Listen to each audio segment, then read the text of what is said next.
Hey, how's it going? Come on in. I want to show you something here. Well, I'm getting ready to start another project, and as part of that, I'm going to be setting the blades on my table saw and my chop saw, making sure that they're 90 degrees to the table and everything's all squared up. Because if you make a few bad cuts at the beginning of your project, then things don't line up right and it's very frustrating. But interestingly enough, you need at least one item in your shop that you know is exactly perfectly true. Well, how do you test that without some scientific equipment?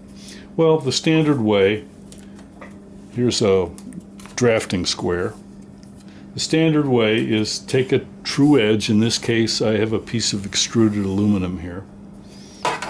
And you lay it down and you draw a line. And then you flip the tool over and check it. And it should be perfect.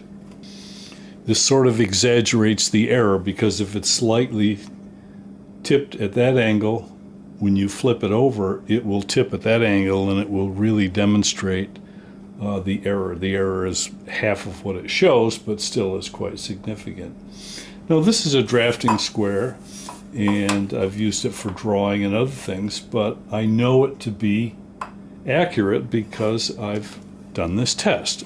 Again, I'm not a machinist. I'm not a NASA scientist, but I'd like to have some sort of a reference point.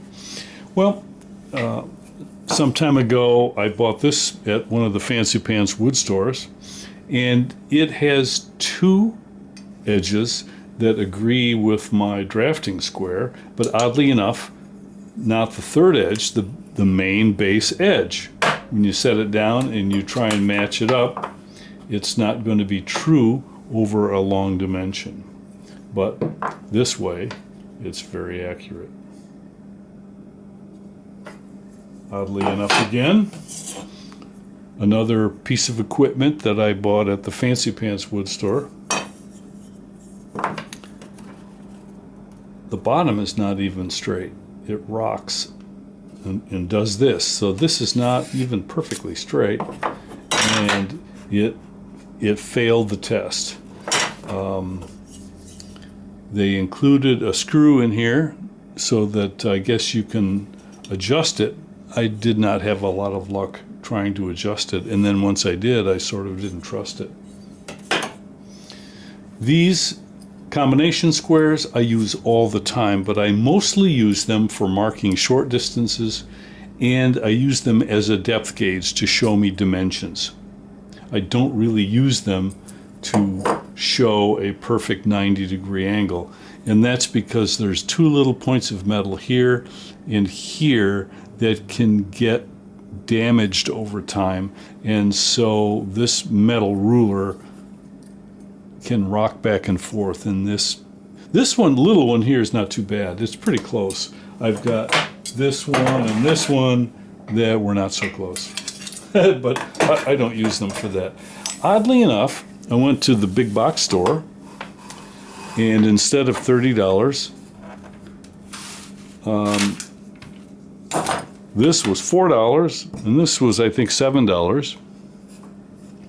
And they are about as dead on as I can tell in the shop, because obviously pieces of wood are not finely machined titanium or anything. There's some variation in the wood. But these guys were perfect. And the reason I bought these two, they weren't the most expensive ones even in the box store. But I took this with me, and I checked the tool before I buy it. I've had too much bad experience with things that are not true. So there's my suggestion. First of all, take something that you know is a true reference point. In this case, it's this drafting triangle, or I know this edge agrees with this. So I've got a couple of reference points. So I take this to the store when I'm going to buy a straight edge, and I really want to know that everything is true. So hopefully that'll help. And I'll be starting this new project, and I'll be giving you some video updates on that. So, hey, thanks for watching.